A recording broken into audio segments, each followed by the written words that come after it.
These soft, colorful flowers started as plain vellum.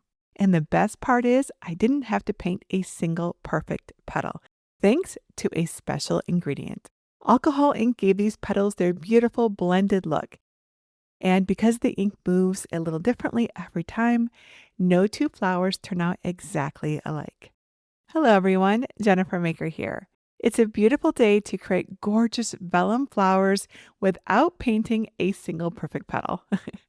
We'll let alcohol ink and simple tools make these beautiful swirls for us. Cut the petals from the prettiest parts, and then layer the material to create dimensional, realistic flowers. And if your translucent vellum paper wrinkles, curls, or tears a little bit, don't worry. I'll show you how to work with it so your flower turns out lovely. And at the end, I'll even show you a few pretty display ideas. Alcohol ink moves quickly and can stain, so a good setup makes the fun part much easier.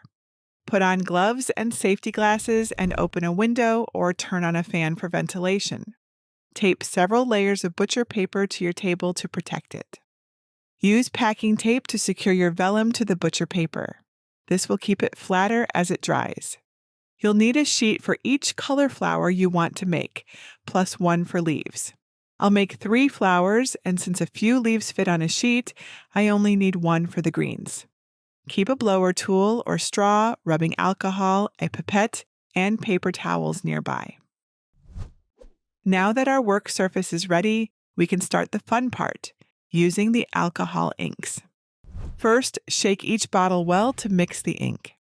Once the alcohol goes on, the ink starts moving quickly, so keep the colors you want to use uncapped, so they're ready before the ink starts moving. Instead of brushing it on like paint, we'll drop it on the paper and move it with air, so have your blower nearby. Let's ink a bloom first. Pick the color you want to see most in your flower. This will be your main color. Add drops in a loose circle and leave some space in the middle for a second color. We're not trying to make a flower shape, just a pretty composition. We can place the cut shapes wherever we want once this dries. Then add a second color of ink to the vellum. Now you can drop on the isopropyl alcohol to help the colors blend.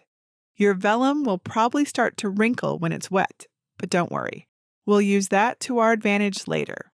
Blow the inks and the alcohol around on the vellum toward the edges while they're still wet. Stop while you can still see distinct areas of color. If everything blends into one shade, you'll lose those beautiful swirls. Don't try to be perfect. The best alcohol ink patterns come from letting the colors move and surprise us a little. If you notice any pools of ink, blow them around the sheet to thin them out. Then you can add more ink and alcohol to keep blending. Once you're happy with the colors, stop before you overwork it. Let the vellum dry completely for a few hours. This is a great time to ink your other sheets. Once the sheets are completely dry and the alcohol has evaporated, the colors will stay in place. Now we can turn these swirly sheets into flower pieces. Grab my free files to make your flowers at jennifermaker.com/824. If you're not sure how to unzip the folder, go to jennifermaker.com/svgs for a quick tutorial. And if this is your first time making something like this, don't worry, I'll walk you through each step. If you're really new to Cricut, check out my beginner tutorial at cricutkickoff.com. In the folder, you'll find my rose design. The download also includes DXF and PDF versions if you need them. Once the rose SVG is on your canvas, we only need to make a few simple adjustments before cutting. Ungroup the rose and drag the leaf piece aside. Leave the bloom pieces grouped. Duplicate the bloom and leaf set until you have one complete set for each flower you want to make. Now change the colors to roughly match your inked vellum sheets. This just helps Cricut sort the mats, so each bloom cuts from the inked vellum sheet you want to use. And that's it. Your flowers are ready to cut. Make sure your machine is selected in the top right, then click Make. On the Prepare screen, select your material size. Now look closely at your inked vellum. If there's a swirl, blend, or color patch you really love, move the flower pieces on the mat preview so your Cricut cuts them on that area. This is one of my favorite parts because you get to choose which parts of the ink become petals. Do the same for the rest of your mats and click Continue. On the Make screen, find the vellum setting, then select More Pressure for a cleaner cut. Check the Remember Material setting box to apply this setting to all your mats. Place your first mat's matching vellum ink side up on a purple strong grip machine mat. Then use a clean brayer to adhere it really well to fight any curling. If the edges won't stay down, use some painter's tape to keep them flat. Now you can load and cut the pieces. After the first cut finishes, don't unload the mat yet. Since this vellum is thick, press the middle button again so your Cricut makes a second pass of cuts, just to make sure it's cut through all the way. Before unloading, lift one edge with a weeding tool to see if you need a third pass.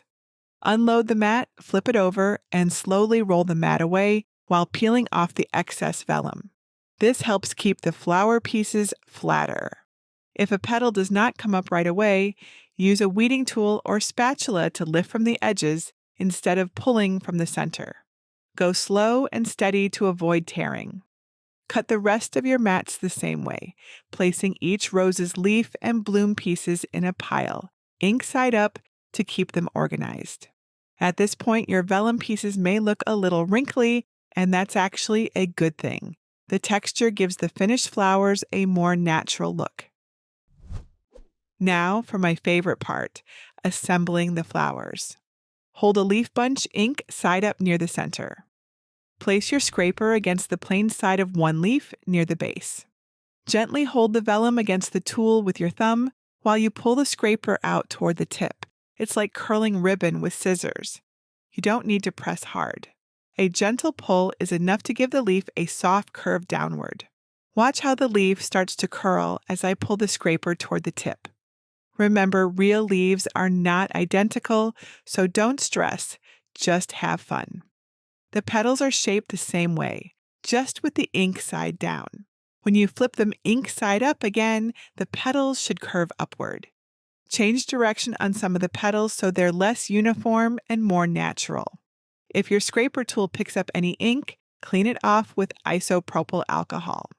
To curl the smallest centerpiece of the bloom, fold the petals and sides of the petals upward. Now grab the leaf piece and place it ink side up. Peel an adhesive foam square off of its sheet and adhere it to its center. The foam squares do two jobs. They hold the layers together and give the layers a little lift so they don't look flat. Peel off the protective film and press the largest bloom piece, ink side up, onto the center of the leaf. Stagger the leaves and petals so they're all visible. You can peel it up and readjust if needed. Layer the next smallest bloom piece on top, one by one. With each layer, the flower gets fuller and more real looking. When you get to the small center bloom, a foam square could show since it's so tiny. Don't worry, a small dot of glue works fine. Hold the petals together with your fingers and press the flat bottom into the glue. Hold it in place with your weeding tool until it dries. Once you make one flower, the next one goes so much faster, and every color combination looks a little different. And here are my finished flowers. I just love how soft and colorful these turned out, and I bet yours turned out uniquely beautiful too. You can display them in any way you'd like on a wooden sign or on stems in an arrangement. Your flowers won't look exactly like mine, no, but that's a good thing. Alcohol ink has a mind of its own, so your swirls and colors will be one of a kind. If you loved making these flowers and you're ready for even more creative ideas, you will find more in my advanced workshop where I'll show you how to turn them into a beautiful floral wreath display. Advanced members also enjoy exclusive workshops, a growing library of files, and a supportive community of fellow crafters. You can learn more at jennifermaker.com/advance. And if any of your vellum details tear, lift, or don't cut cleanly, my Cricut survival guide can help you figure out what went wrong and what to adjust the next time. It's a real problem-based resource you'll reach for anytime an issue comes up. Get yours over at CricutSurvivalGuide.com. Now, if you haven't managed to get your hands on one of these really cool Cricut cutting machines yet, I do a free giveaway every month. Head on over to jennifermaker.com/Cricut-giveaway for your chance to win. And that's it for today. Until next time, this is Jennifer Maker reminding you to craft a life you love.